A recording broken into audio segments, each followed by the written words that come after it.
Well, a Montreal school board that thought it was hard up for money is brimming with cash tonight. CBC News has learned the English Montreal School Board overcame a projected deficit to post a surplus of almost $4 million. Well, that has some school boards wondering that, where the money came from, basically. And they question the timing of this good news right in the middle of Montreal's school board election campaign.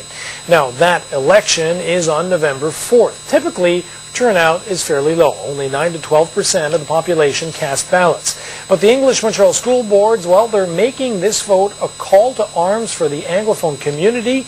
And one key thing that they're doing is making sure Anglo voters are on the right list. Amanda Pfeffer explains. With only a few $1,000s to campaign on, usually the only sign there's an election at all are a couple of these posters. But this year, two candidates decided to pool their money and open up shop at the local mall. Job one, getting people interested with a call to arms. I've been living in Côte-Saint-Luc for 43 years, and I'm 26 years on this address. Well, and I was always in this area. You should be on somebody's list. If not the English list, you have to be on the French list. Anglophone voters by default end up on the French school board list once their school-aged children graduate from the system. Voters can switch lists by October 16th. We have been inundated with people who've come in here and who have been really not very happy about not being on the English school board list. They feel another right has been deprived, and taken away from them. You're a former teacher and you're not on the list? No, sir. And then why did that happen?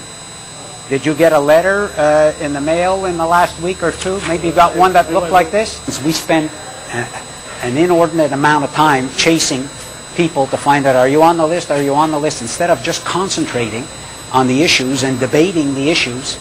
But it's not the only challenge. Getting people to vote at all is another. Most positions, particularly in the French school boards, are won by acclamation. And when there is a contest for a board position, turnout is between 9 and 12% of the population. Low enough for Mario Dumont, the leader of the ADQ, to question why we have elected boards at all during the last provincial election campaign.